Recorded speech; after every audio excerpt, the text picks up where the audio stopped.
Madame, Mademoiselle, Messieurs, bonjour. Merci de nous rejoindre sur ce plateau de KTO Magazine. Donner une âme à la construction européenne, comment apporter sa pierre à l'Europe unie, comment relancer cette dimension spirituelle qui créera sûrement l'unité entre les nations. C'est ce que nous verrons aujourd'hui au cours de cette émission avec un riche plateau et une dizaine d'invités.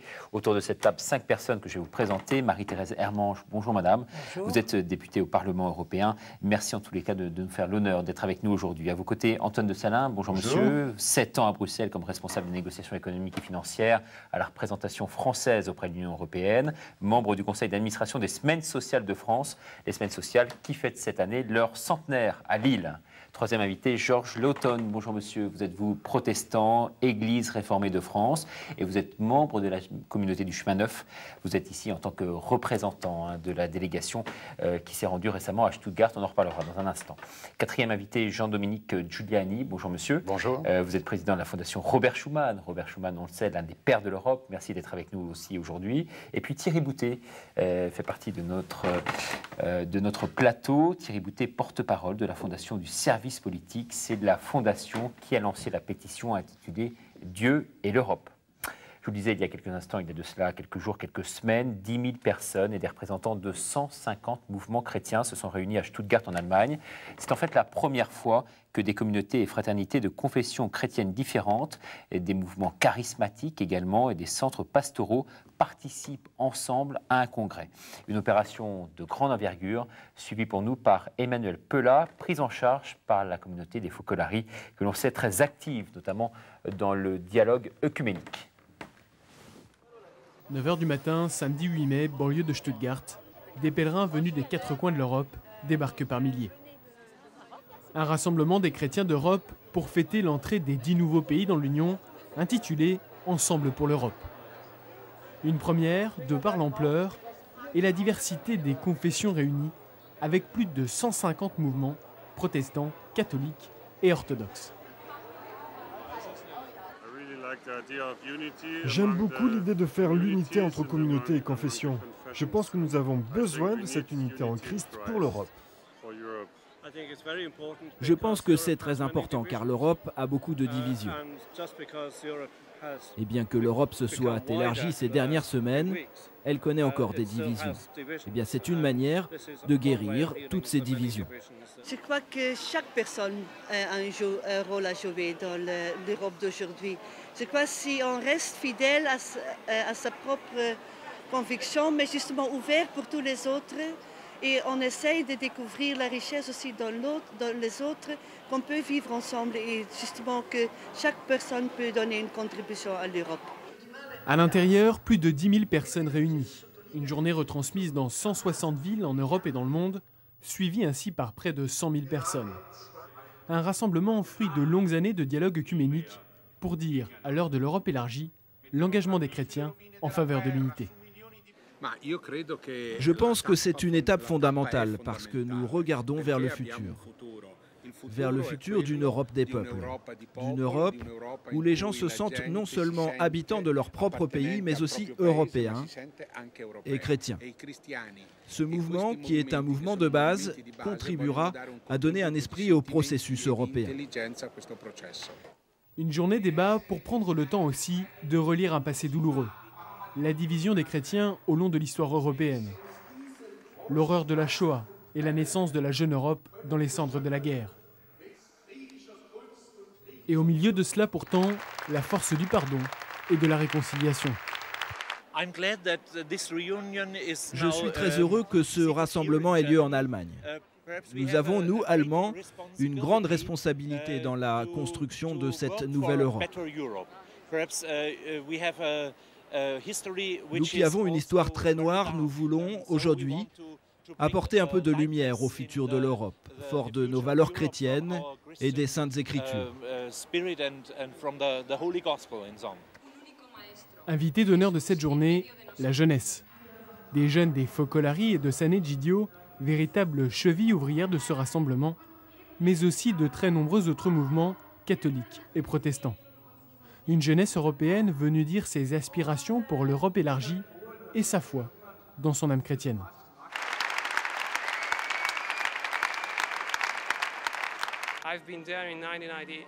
J'étais à Rome pour la Pentecôte 1998, quand le pape nous avait appelés à nous unir dans la joie. Et j'ai entendu dire qu'allait se passer ici quelque chose de semblable. Alors je me suis dit qu'il fallait que je sois là, parce que l'avenir de l'Église se joue ici. Je pense que les chrétiens doivent tenter de donner une âme à l'Europe. Bien sûr, tout le monde doit essayer, mais c'est probablement le rôle des chrétiens. C'est une joie pour moi de voir ça, de nous voir tous réunis ici, fiers de proclamer notre foi en Dieu. C'est l'avenir de ce pays et de l'Europe. Un rassemblement clos par la lecture d'un véritable manifeste en faveur d'une Europe respectueuse des autres religions, attentive à l'égalité, la liberté de tous et solidaire des plus pauvres. Une déclaration poignante.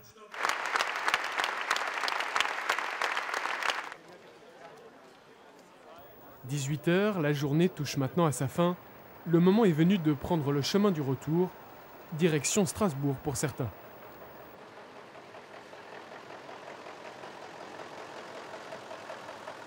Dimanche 9 mai au matin, aujourd'hui, au Parlement européen, c'est journée portes ouvertes. L'occasion pour le grand public de découvrir un univers souvent abstrait.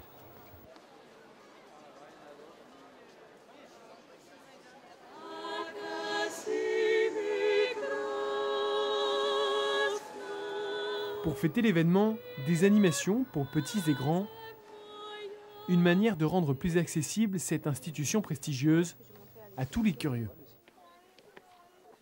Non loin de l'hémicycle, dans la salle Robert Schuman, se tient un petit Stuttgart. Une assemblée de chrétiens venus en plein cœur du Parlement se faire écho de la rencontre de la veille.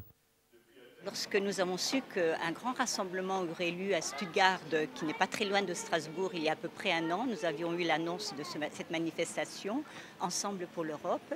Nous avons senti tout de suite qu'ici à Strasbourg, nous devions faire quelque chose, d'autant plus que nous avions dans notre ville les institutions européennes et que c'était l'occasion de faire se rencontrer à la fois les personnes et les responsables des institutions européennes et le peuple, tout simple, les citoyens, pour pouvoir se sentir encore plus co-responsables, participants de cette unité européenne qui se construisait à leurs portes. Au programme, la relecture d'un message adressé la veille par Jean-Paul II, la rediffusion des principales interventions et une réflexion profonde sur les enjeux de la nouvelle Europe. Ce qu'attendent les pays de l'Europe centrale, c'est d'abord de les reconnaître, la dignité de ces gens-là, qui leur a été peut-être, dont ils ont été privés pendant des dizaines d'années, pour les raisons que l'on connaît. Donc avant de souhaiter avoir des euros ou beaucoup d'accès à la technologie européenne occidentale, ils veulent la reconnaissance de leur dignité et de leur égalité avec les autres peuples, parce que ce sont des peuples porteurs de valeurs et créateurs de valeurs. Un rassemblement chrétien hautement symbolique en cette date anniversaire de la déclaration Robert Schuman, fondatrice de l'Europe. Manière de rappeler malgré tout ses fondements chrétiens. Je crois que les chrétiens sont déçus par le fait que cette référence à la chrétienté n'ait pas pu être mieux intégrée dans le projet de convention. Mais par ailleurs, les chrétiens sont les piliers de l'Europe.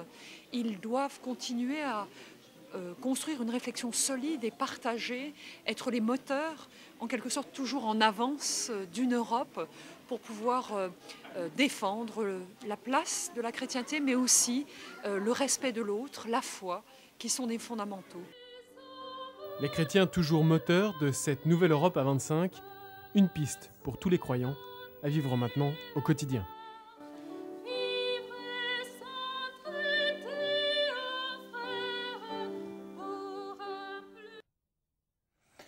Voilà, un événement passé quasiment inaperçu en France, alors qu'il a suscité partout ailleurs en Europe un engouement médiatique sans précédent. Alors tout d'abord, peut-être une réaction à chaud par rapport à ce que vous venez de voir. On va faire un tour de table rapide.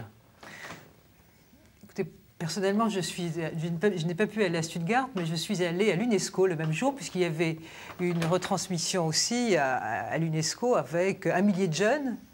Retransmission également dans plusieurs villes européennes. Hein. Près de 10 000 au total jeunes ont pu voir ça.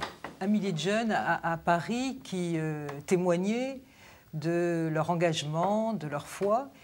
Et j'ai été vraiment frappée par l'esprit de partage, l'esprit de solidarité, l'esprit d'ouverture qui se manifestait à travers tous les témoignages.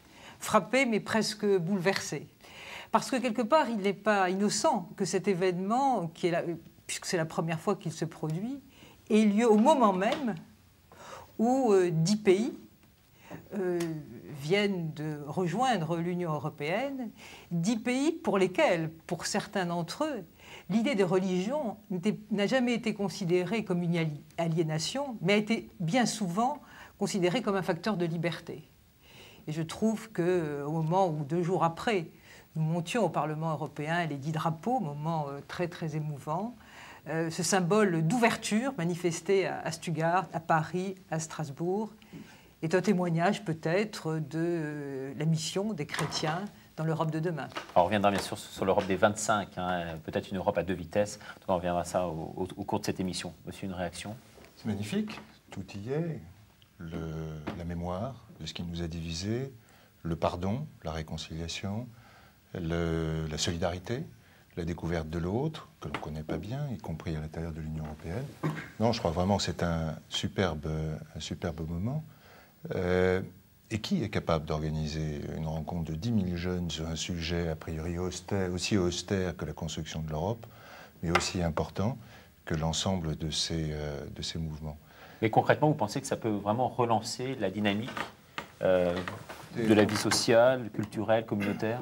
Je ne sais pas. Ce que je sais, c'est que c'est comme la campagne des 100 fleurs. Hein. Je veux dire, c'est une belle fleur qui a éclos. Il en faudra beaucoup d'autres, naturellement.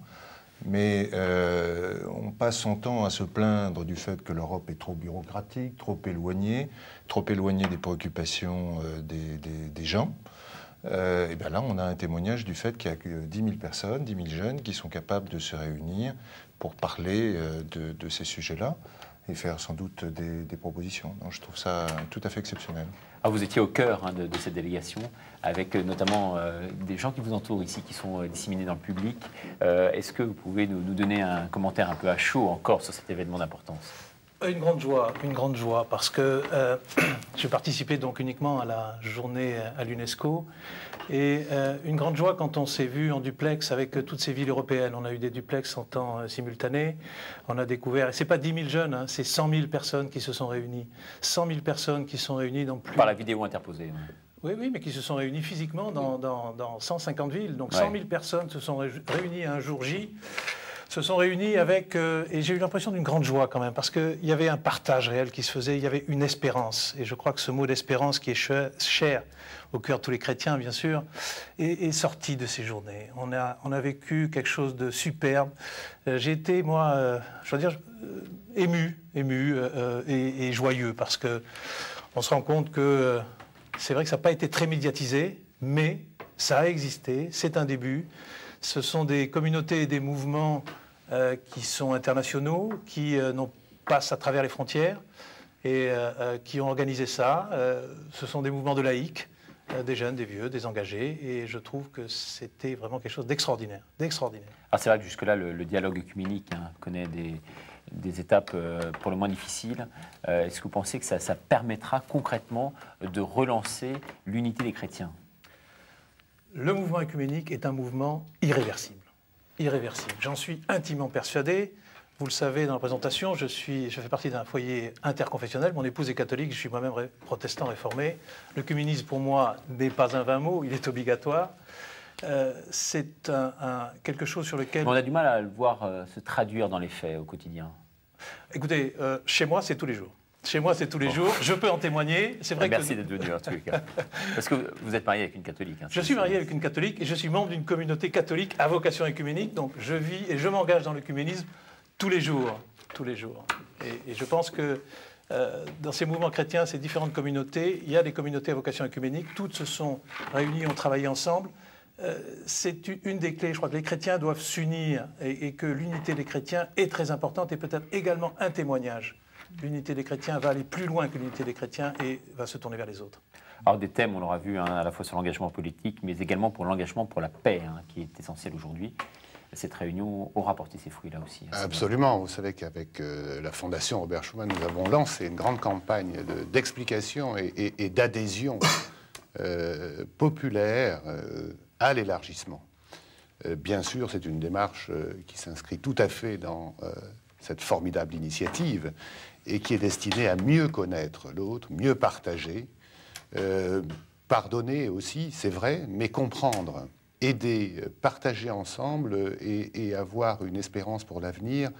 En matière européenne, je crois que c'est vraiment la chose qui manque. On reproche souvent à l'Europe d'être compliquée. En fait, elle est simple. Lorsqu'on veut l'aborder simplement, c'est d'abord une histoire humaine.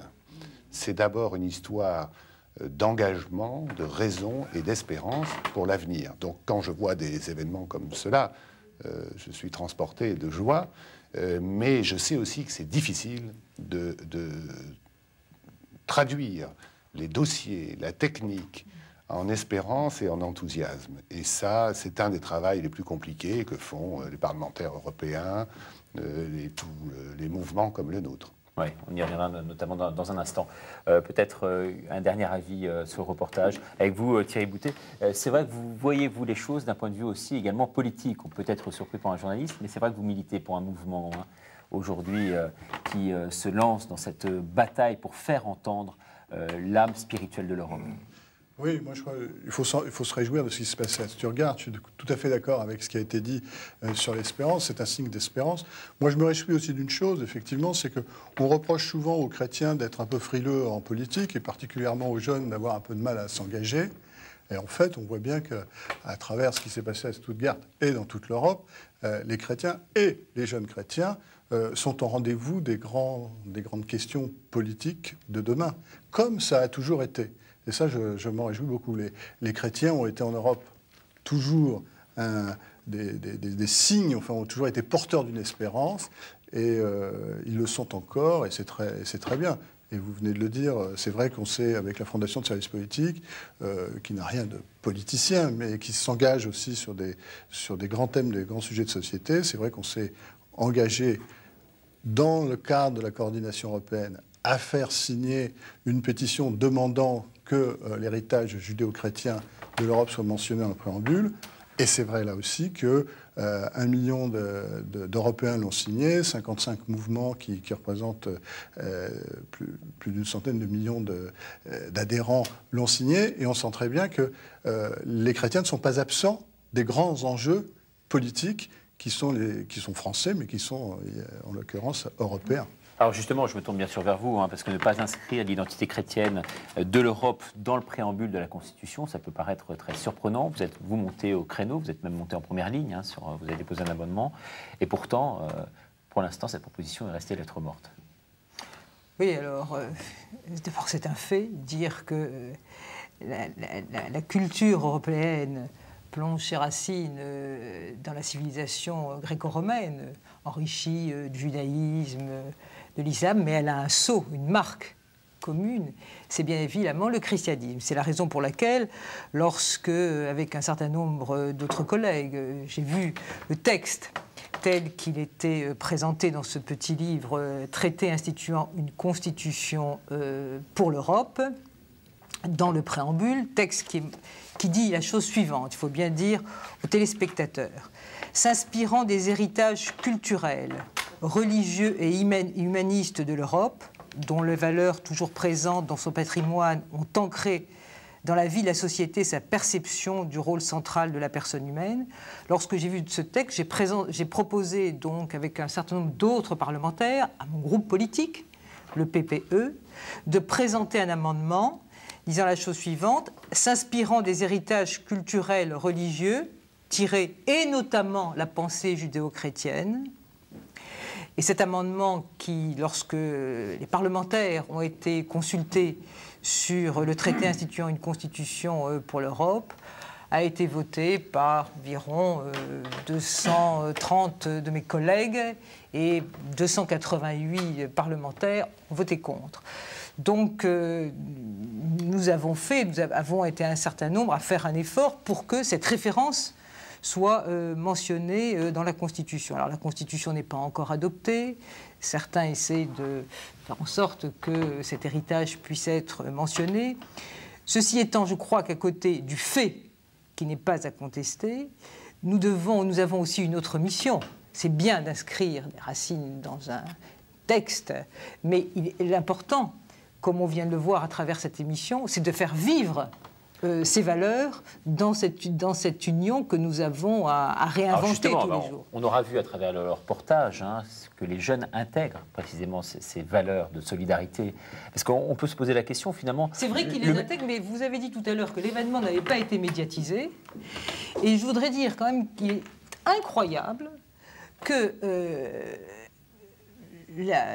les chaînes, un certain nombre de vos collègues, nous transmettent que des faits négatifs. Bien souvent, on est abreuvé d'événements négatifs et qu'il est dommage que, quelquefois, lorsque des associations, des chefs d'entreprise, des jeunes, des plus anciens travaillent au respect de l'autre, à construire une société plus soudée, plus ouverte, plus accueillante, ces événements ne soient pas retraduits et puissent formater peut-être l'esprit des Européens de façon différente. Cela dit, c'est vrai que c'est propre du journalisme quand même de noter les trains qui n'arrivent pas à l'heure. C'est dans l'esprit même, dans l'essence même de ce métier. Vous aussi, vous êtes bien sûr très intéressé par le sujet pour avoir vécu à Bruxelles pendant très longtemps, avoir été au cœur un peu de tout ce dispositif. Pensez qu'aujourd'hui, on a des moyens d'action concrets pour faire entendre cette Europe spirituelle qui est en sommeil un peu et qui ne demande qu'à éclore? Un exemple concret. Quand j'étais à Bruxelles, je me suis occupé avec d'autres, Madame Hermange connaît sûrement cet endroit, de la mise en place d'une chapelle au centre géographique entre le Parlement, la Commission et le Conseil des ministres. Donc au centre géographique, il y a une petite chapelle qui s'appelle la chapelle de la Résurrection, que nous avons réussi à faire échapper à une perspective de démolition ou de... Non, elle devait être transformée en restaurant par un promoteur immobilier. Et c'est devenu un lieu d'accueil. C'est une chapelle catholique, mais à vocation œcuménique. C'est devenu un lieu d'accueil dans lequel des centaines de gens passent tous les jours pour prier, parler, recevoir une écoute. Je voudrais peut-être revenir sur cette question pour pas que l'on reste sur une vague de pessimisme. Moi, il me semble très probable, sous le contrôle de Madame Hermange, que la référence à Dieu ou au christianisme ne figurera pas dans le projet de constitution. C'est un débat que nous avons sans doute perdu au moment de la charte. Mais il ne faut pas que laisser nos auditeurs peut-être sur une perspective pessimiste. Madame Hermange faisait justement référence aux valeurs. Les valeurs chrétiennes fondamentales, elles sont dans cette constitution. Quand on lit attentivement le préambule, qui est beau d'ailleurs, quand on parle des valeurs qui ont fondé l'humanisme, l'égalité des êtres, la liberté, le respect de la raison, quand on parle des droits inviolables et inaliénables, ainsi que de la personne humaine et du respect du droit, tout ceci, ce sont des valeurs évangéliques. Et on aurait pu rajouter la réconciliation, le pardon, le respect des petits, l'attention aux plus pauvres, toutes choses qui renseignent la Constitution, pas suffisamment les politiques européennes, mais rien n'est perdu. Oui, parce que le message chrétien apparaît derrière tout ça, bien entendu. Oui. Pas derrière, tout à fait devant. Tout à fait. Ouais. En première ligne, c'est-à-dire qu'il y a 5 valeurs fondamentales, je cite de mémoire l'article 1.2, il y a 5 valeurs fondamentales qui sont les valeurs traditionnelles et universelles des droits de l'homme, de l'état de droit, mais la première qui est citée, c'est le respect de la dignité humaine. Et le même article précise que ces valeurs sont communes à tous les États membres, dans une société caractérisée par le pluralisme, la tolérance, la justice, la solidarité et la non-discrimination. Je crois que c'est exactement les termes. Donc ce sont des valeurs qui sont bien les valeurs des pères de l'Europe, en tout cas, qui étaient d'authentiques démocrates chrétiens et à qui on ne peut pas enlever qu'ils étaient inspirés. Des pères de l'Europe et du christianisme, parce que c'est vrai que le message chrétien, c'est sa dimension universelle, c'est la responsabilité propre de la personne humaine, c'est la distinction entre le temporel et le spirituel, qui est mentionnée aussi à l'article 51, je crois, de la Constitution, et c'est les valeurs que Jean-Dominique Giuliani vient de citer. Et celles-ci, effectivement, sont retransmises, sont inscrites dans la Constitution. C'est le seul exemple au monde d'après ce que je suis juriste et constitutionnaliste, je crois que c'est le seul exemple au monde où les valeurs traditionnelles de la démocratie sont ainsi déclinées. Elles le sont encore davantage dans la charte des droits fondamentaux. Alors, pour moi, personnellement, ça représente une petite compensation du fait que nous avons eu tort ou peur d'évoquer nos racines pour le passé. En tout cas, pour l'avenir, ça me rassure un peu. Moi, je suis tout à fait d'accord avec ce qui a été dit, et notamment le fait que de mentionner ou de ne pas mentionner spécifiquement l'héritage chrétien dans la Constitution ne suffit pas. Ce qui compte, c'est que ça soit vécu, que ce soit rappelé, et que ce que signifie cet héritage chrétien soit effectivement décliné, et il l'est. Je crois que tout le monde est d'accord là-dessus. Simplement, au moment où, si vous voulez, on entre dans un projet politique, où on parle de constitution et pas simplement de traité international, le fait de dire dans un préambule clairement qui on est, et que l'on signifie, puisque toutes ces choses sont, toutes ces valeurs, toutes ces références sont présentes dans la Constitution, je crois que c'est bon simplement de le signifier. Vous savez, il y a un vieil adage romain qui dit « operatur sequitur esse », l'opération suit l'être, et donc en disant qui on est, on crée symboliquement un cadre. Et au moment où on le crée, je trouve que c'est dommage de ne pas explicitement le dire. C'est pour ça d'ailleurs qu'on a pris l'initiative de rejoindre cette coordination qui a lancé cette pétition. Ouais, vous n'êtes pas, vous, forcément d'accord avec ça. Vous dites que nager à contre-courant aujourd'hui, ce n'est pas forcément nécessaire. Non, je dis qu'il y a deux sujets distincts, me semble-t-il. Il y a le sujet de sommes-nous ou pas capables de dire que le christianisme est la langue maternelle de la construction européenne. Je crois que ça me semble évident, ou le judéo-christianisme en tout cas, et que ce déni de nos origines, qui a caractérisé un certain nombre de nos réactions, est idiot. Bon. Et augure mal peut-être de notre capacité à construire un projet politique commun pour l'avenir. Ce que vous disiez, monsieur, est un tout petit peu différent. C'est l'affirmation, me semble-t-il, d'une transcendance dans un texte fondateur d'une union politique qui est une constitution avec un grand C. Cette transcendance ou la référence à Dieu, ce n'est pas forcément le Dieu des chrétiens. Ça peut être le Dieu des juifs, ça peut être le Dieu des musulmans, ça peut être... des valeurs plus humanistes. Des valeurs plus humanistes, tout à fait. Ouais. De ce point de vue, les formules qui existent dans les textes de la Constitution polonaise, peut-être encore plus dans le texte de la Constitution allemande, responsable devant Dieu et devant les hommes, montrant bien que chacun voit ça en fonction de sa conscience individuelle. Liberté, subsidiarité. Exactement, me semblait être une bonne formule. Mais ces deux choses, ce sont deux débats un tout petit peu différents. Ceci dit, moi je fais confiance à l'esprit de Stuttgart. Je veux dire, l'Esprit Saint souffle où il veut, quand il veut, et heureusement. Non, mais vous avez tout à fait raison, mais... ce que vous faites comme si on réclamait, si vous voulez, dans le préambule, une mention qui soit du type de celle de la Pologne. C'est absolument pas le cas. Je veux dire, on sait bien qu'on se bat sur des virgules au moment où il y a des arbitrages, et il s'agit simplement de rappeler, de spécifier que c'est l'héritage judéo-chrétien. Pour le reste, je veux dire, effectivement... Ouais. Peut-être un mot, monsieur, sur la tolérance, le pluralisme, l'esprit de tolérance demeure, d'après vous, la première des conditions précisément pour faire aujourd'hui échec à tous les conflits potentiels recélés par des conflits interethniques et autres? Je ne sais pas si c'est une condition. En tout cas, ce sont des valeurs constitutionnelles qu'on pourra invoquer en droit. C'est quand même pas rien. C'est-à-dire que le cadre est créé pour permettre ensuite aux volontés politiques de s'exprimer. Ce n'est pas dans la Constitution que s'exprime une volonté politique. Il s'exprime un cadre, il peut s'exprimer des valeurs, mais ensuite il appartient aux différents gouvernements, aux parlementaires européens, d'y mettre du contenu. Et à ce moment-là, ces références prendront toutes leurs dimensions. Il faut ensuite les faire vivre. Et en ce sens, vous avez raison. Les mots, c'est très bien, mais après, qu'allons-nous en faire? Et c'est là peut-être que ce que nous venons de voir dans le reportage est plus important que tout le reste. Mais concrètement, qu'est-ce que vous préconisez, vous, pour aller dans ce sens? Je préconise vraiment une appropriation populaire de la construction européenne, c'est-à-dire par tout moyen, y compris la simplification, parce que l'affaire est compliquée de mettre 25 États autour d'une table, une procédure très compliquée. M. de Salins connaît ça mieux que moi, c'est très, très technique, administratif.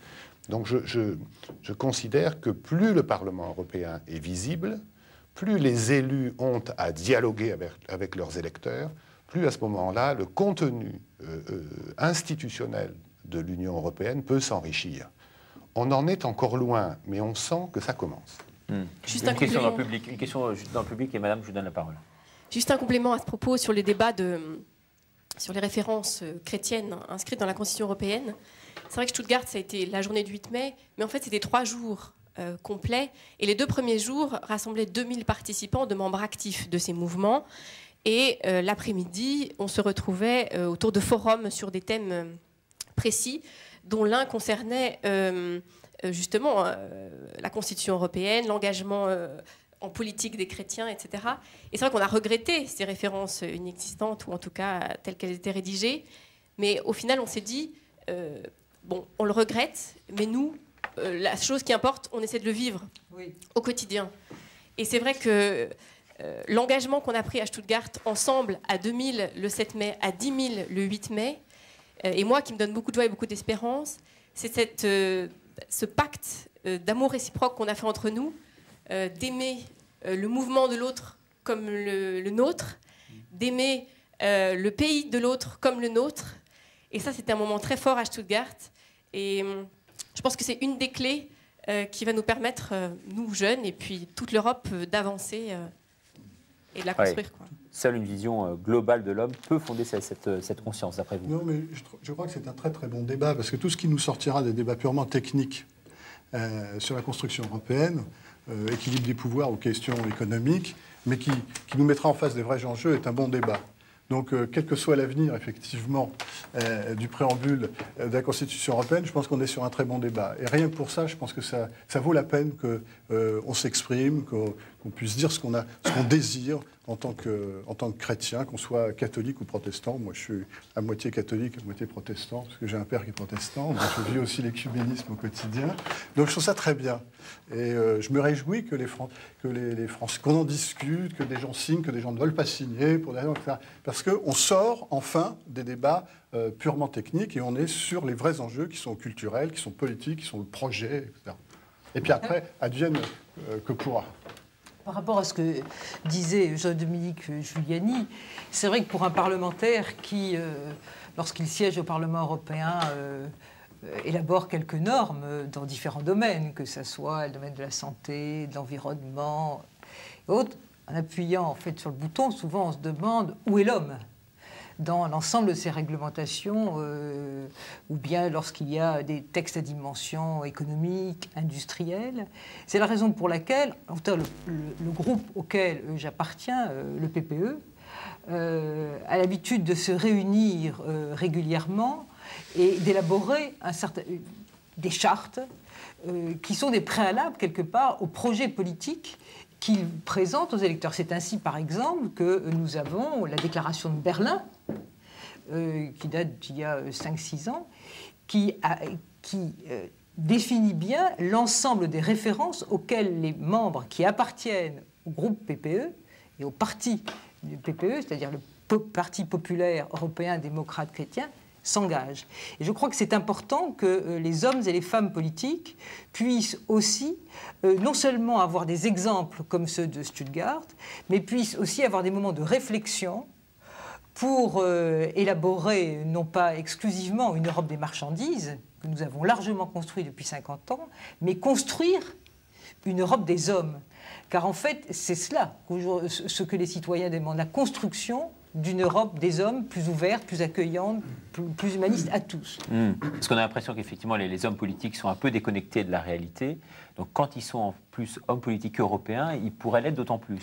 Pas uniquement, mais c'est vrai qu'on a commencé à construire l'Union européenne à partir de la question relative à la circulation des marchandises. Et aujourd'hui, nous avons notre mission aujourd'hui est de construire une Europe des hommes en faisant acte de réconciliation entre les institutions et les citoyens, entre l'esprit d'entreprise et l'esprit de solidarité.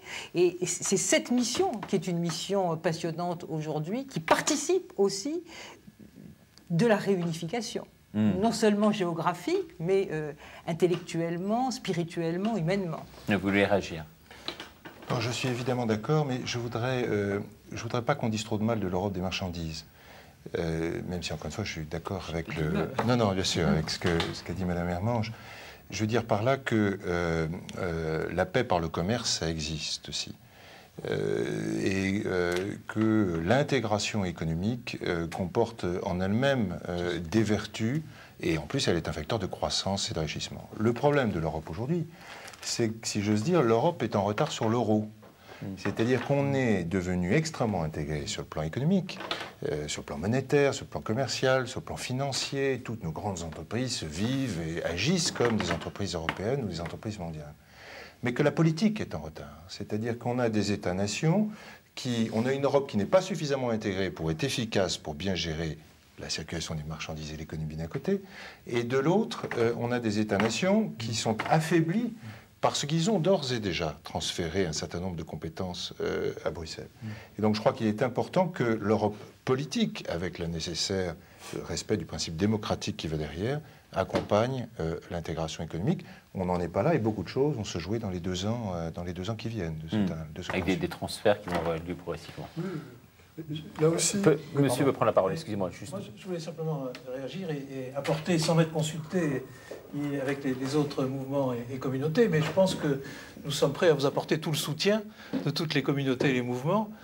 Stuttgart en est une démonstration. Je pense que c'est un premier très grand pas et qu'il a montré que nous avions envie, en tout cas, cette construction, cette unité des hommes, parce que c'est le message de l'Évangile pour nous et qu'il dépasse les nations et l'économie. Donc, je crois que vous avez tout notre soutien et qu'au contraire, appelez-nous. Avant de donner la parole à Thierry Boutet qui veut réagir, peut-être, monsieur, un mot? Oui, juste 2 ou 3 petites choses. J'étais à l'UNESCO. Parmi beaucoup d'autres personnes, il a déjà été dit qu'on était un peu plus de 1000 personnes. Ce que je voudrais pointer en particulier, c'est cette possibilité maintenant et cette maturité peut-être qui advient petit à petit, c'est ceci, c'est que les mouvements peuvent travailler ensemble. Il me semble que si chacun reste dans son coin, à faire sa petite cuisine, si je puis dire, à s'imaginer peut-être être le meilleur ou je ne sais quoi, ça ne va pas mener bien loin. Face au monde qui nous regarde, face à des tas de gens qui ne sont pas chrétiens ou qui ne sont pas croyants, etc., il me semble que la première des choses, c'est de se montrer travaillant ensemble. Ça me paraît la chose primordiale. Et qu'est-ce que ça veut dire pour moi depuis l'UNESCO? Qu'est-ce que ça change dans ma vie d'avoir participé à cette belle journée qui m'a fait réfléchir, qui m'a donné beaucoup d'espoir et d'espérance? C'est peut-être de voir que petit à petit, les problèmes que l'on vit, chacun là où il est, je dirais, dans son engagement de tous les jours, peut faire en sorte de propager des idées, faire avancer des choses, enfin, etc. Je vous cite un exemple parce que je ne veux pas être trop long.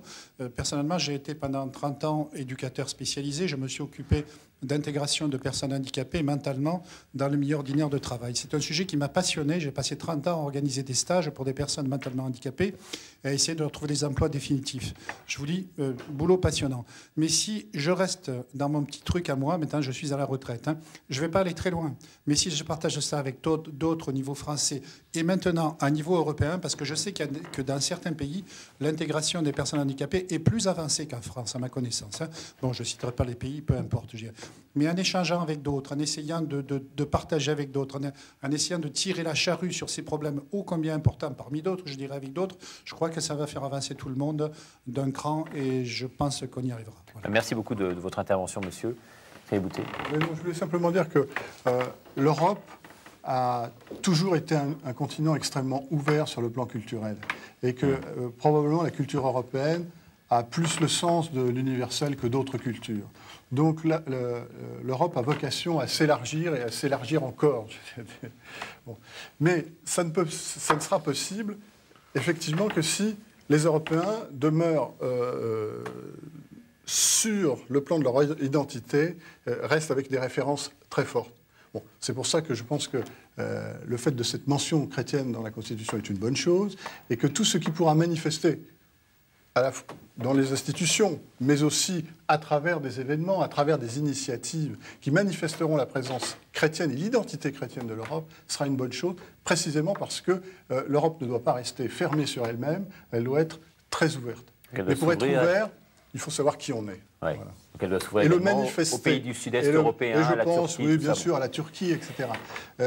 Il est évident qu'on va aller vers des questions qui exigeront un discernement, et que ça suppose que les Européens soient conscients de leur identité. Sans ça, on ira vers... Et effectivement, je suis d'accord avec vous, je pense que le commerce est une excellente chose. C'est comme ça d'ailleurs que le christianisme s'est répandu, c'est à travers les voies commerciales. Donc c'est une excellente chose. Il reste qu'on ne peut pas, si on veut un projet politique, ça ne peut pas être qu'un projet commercial. Et donc il faut qu'on ait ce projet politique, et ce projet politique, il doit nécessairement être ancré sur une conscience forte de notre identité. Alors, ce n'est pas simplement en mettant chrétien dans la Constitution qu'on aura une conscience forte de notre identité, bien sûr, mais c'est un signe parmi d'autres, c'est un symbole parmi d'autres, et c'est pour ça que, moi, personnellement, je souhaiterais qu'on n'en fasse pas trop l'économie. Voilà. Dominique Giuliani, je retombe par hasard, pratiquement, en tous les cas, sur cette déclaration de Robert Schuman, qui dit « L'Europe se cherche, elle sait qu'elle a en ses mains son propre avenir, jamais elle n'a été aussi près du but. Dieu fasse qu'elle ne laisse pas passer lors de son destin l'ultime chance de son salut. » disait-il il y a de cela une quarantaine d'années. 1950, le 9 mai 1950. Oui, exactement. C'est ô combien d'actualité. Hein. C'était un homme extrêmement croyant, et il ne s'en est pas remis qu'à Dieu, puisque l'initiative qu'il a lancée le 9 mai 1950 a changé la face de notre continent. Il n'était pas tout seul non plus, il y avait Jean Monnet, il y avait d'autres personnes tout aussi inspirées, qui étaient Konrad Adenauer, Alcide Gasperi, et puis leurs successeurs. Oui, parce qu'on peut parler de deuxième génération de pères de l'Europe à travers, par exemple, une personnalité française comme Jacques Delors qui a beaucoup œuvré. Avant même, le jour où le chef de la France libre a repris à son compte la construction européenne, c'était un acte extrêmement fort, puisqu'il avait été l'incarnation de la guerre contre l'Allemagne, donc de la résistance contre l'occupation allemande. Mais moi, je voudrais dire quelque chose pour donner un exemple concret à cet engagement que je sens si riche. Nous en avons besoin non seulement, comme vous le disiez fort justement, dans notre entourage immédiat, mais sur le terrain, pour parcourir tout le temps les pays de l'élargissement et nos nouveaux voisins. Il y a sur le terrain un travail extraordinaire à faire. Il est double. Au sein des pays qui nous ont rejoints, les 10, il y a d'énormes progrès qui ont été faits. Je pense qu'avec un peu de temps, ils nous rejoindront sur le plan matériel, sur le plan économique, etc. Mais rien, pour l'instant, ne permet de penser que la fracture morale et spirituelle que leurs peuples ont subie va se guérir aussi vite et se combler aussi vite. Et quand je suis dans ces pays, je m'aperçois des ravages qu'a causé l'idéologie communiste dans la vie individuelle et collective, puisque le principe, l'objectif, c'était de casser tout ce qui pouvait permettre à la personne de se distinguer de l'individu, c'est-à-dire sa dimension spirituelle, sa dimension morale, ses relations de partage avec les autres, sa progression personnelle, le pardon qu'on peut avoir Tout ça a été systématiquement cassé. Et aujourd'hui, nous avons besoin de partager avec nos frères d'Europe centrale pour les aider à se reconstruire de ce point de vue-là. Et deuxièmement... Oui, parce que le fait qu'ils renaissent, ces pays-là, de leurs cendres, crée une force fulgurante, quelque part, qui peuvent nous servir d'exemple. Oui, mais je peux vous dire que, par exemple, chez les jeunes, il y a vraiment une absence de référence morale et spirituelle. Et bien sûr, c'est un constat général que je fais. Il y a énormément d'exceptions et je ne suis pas pessimiste. Mais il y a une vraie demande.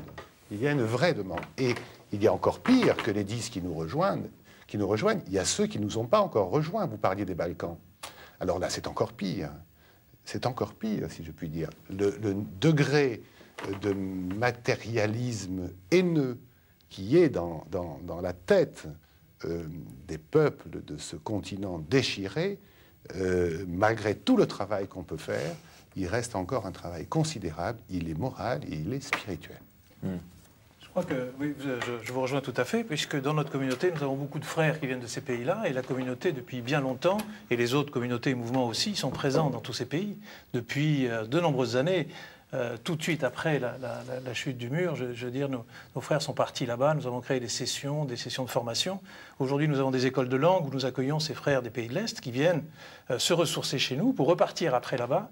Et je veux dire, c'est quelque chose qui nous réjouit dans la communauté où nous sommes à moitié internationale, mais je pense que les autres communautés qui sont présentes derrière pourraient aussi témoigner de cet engagement. Peut-être un petit mot sur la charte œcuménique que vous défendez, vous. Qu'est-ce qu'il y a derrière tout cela? Alors, écoutez, la charte œcuménique, moi j'ai étudié ce texte en venant pour l'UNESCO un petit peu plus à fond. C'est un texte remarquable qui a été signé en 2001 par la CEC, alors chaque fois je me trompe dans les initiales et machin, je ne suis pas très fort là-dedans, mais c'est la conférence des églises européennes et le conseil des conférences des conférences épiscopales. Merci.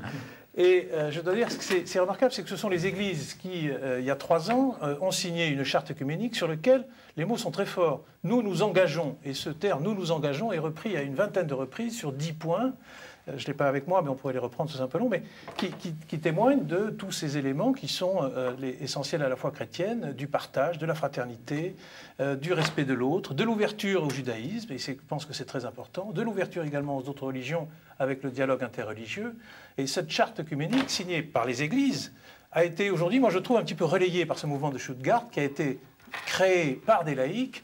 Les églises, les autorités de l'Église étaient invitées, étaient présentes, et on a vu les cardinaux, les évêques monter sur la scène. Et je trouve ça, c'est un mouvement de fond extraordinaire où les chrétiens en Europe s'expriment et disent « nous avons quelque chose à se dire, nous avons la passion de l'unité parce que nous sommes appelés à l'unité de par le message du Christ, allons-y » et nous le faisons au niveau des églises, au niveau des communautés et des mouvements. Fonçons, continuons, appuyons toutes les démarches qui sont prises au niveau politique, témoignons de ce que nous faisons. Et puis je pense que... Donc ce fédéralisme des nations peut exister, peut être transplanté ce schéma également au niveau de l'Église. Oui, elle le fait déjà à travers les communautés. C'est-à-dire que c'est vrai que les églises sont toujours un peu locales, il y a toujours une hiérarchie locale qui existe. Dans nos communautés, nous sommes complètement transfrontières. Donc... Sur le dialogue interreligieux, je voulais dire que lors de l'année du jubilé, il y a eu bien évidemment le jubilé des parlementaires. Et nous étions environ 7000 parlementaires du monde entier et de toutes confessions. Chrétiens, mais aussi musulmans, qui participaient à ce jubilé, qui était là aussi riche d'espérance pour le dialogue interreligieux. C'était un moment émouvant, en tout cas, de mon mandat européen. Personnellement, vous portez votre foi en étendard, ainsi? En étendard, non, pas en étendard, mais... en tout cas, en questionnement. D'accord, merci. Non, mais je crois que c'est très important de souligner l'écuménisme à l'occasion de la construction européenne, parce que qu'est-ce qui a fait la division de l'Europe? C'est en partie des querelles religieuses, entre protestants et catholiques notamment, ou orthodoxes, etc. Et c'est vrai que je pense que l'écuménisme, certainement, sera source d'unité pour toute l'Europe, y compris sur un plan politique. Et si vous voulez, je crois qu'aujourd'hui, on vit un moment qui est très important parce qu'il y a une espèce de réveil, effectivement, de la conscience chrétienne, protestante, catholique, etc., pour faire quelque chose de très positif, c'est-à-dire construire justement un ensemble culturel et politique qui soit en paix, où les gens puissent dialoguer, où on puisse échanger, où qui puissent se nourrir justement de toutes sortes de complémentarités. Et ça, je trouve ça extraordinaire. Et si justement la Fondation de services politiques a pris l'initiative de participer à cette charte, c'est pas parce qu'on a l'obsession des textes, mais précisément parce que c'est une certaine forme d'engagement des chrétiens en politique qui est nouvelle. Récemment, on a fait au Sénat un colloque sur l'engagement des chrétiens en politique à partir d'une note qui était celle du cardinal Ratzinger, qui a suscité énormément, enfin 200 personnes étaient en trop, on a été forcé de refuser du monde. Et on sent très bien qu'aujourd'hui, les gens, les Européens, les Français cherchent comment s'investir de façon positive et pas dans des querelles politiciennes en politique. Et je pense que là, les chrétiens que nous sommes, eh bien, on a un témoignage à donner et on est en train de trouver des formules d'intervention pacifique, sympathique, pas polémique au sens fermé du terme. Et moi, je m'en réjouis beaucoup. Il y a un réel frémissement qui existe. Peut-être vous, madame, vous voulez prendre la parole? Non, je suis effectivement polonaise, donc je voudrais faire une remarque par rapport à ce qui a été dit. Je vois que dans ma mentalité, effectivement, le communisme a fait des ravages. Et je pense que ce message de confiance, d'espérance, d'espoir des pères donc fondateurs est très important. Et que nous, en tout cas les Polonais, avons, je pense, aujourd'hui besoin de se débarrasser de ces fardeaux communistes et croire en ce message d'espérance, pouvoir apporter à l'Europe donc notre foi. Voilà. Ben merci beaucoup de votre témoignage. C'est vrai que chaque pays de l'Europe de l'Est a son histoire. On peut prendre l'exemple de la Tchéquie aujourd'hui, hein, avec une conscience des habitants de leur histoire, une histoire lourde, une aujourd'hui recléricalisation catholique qui peut-être mal vécue, en tout cas sur place. C'est vrai que le pape rêvait de cette nouvelle Europe, de ces pays de l'Est. Aujourd'hui, c'est un vieux rêve non assouvi, parce que c'est plutôt un espoir déçu, hein, on peut dire ça comme ça. Plus exactement, je crois que ça n'a pas été très bien géré.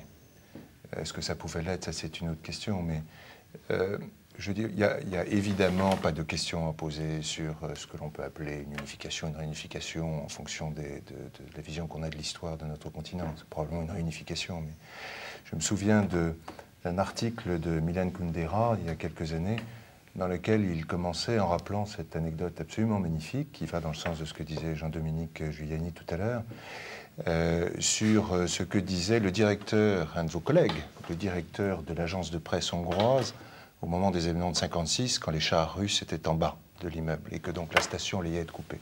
Le dernier message qu'il a lancé, c'est « Nous allons mourir pour la Hongrie et pour l'Europe ». Bon. Donc je crois que cette formule résume à elle seule comment dire, le côté charnel de cette réunification. Mais ça n'a pas été bien géré, me semble-t-il, parce que ça aurait pu être, comme ça a été indiqué tout à l'heure, un grand moment de politique spirituelle. Il y avait tout. La réconciliation, le pardon, un engagement de quelques hommes, de nouveau la grande famille réunie. Bon. Et évidemment une grande et bonne nouvelle qui était la chute définitive du communisme.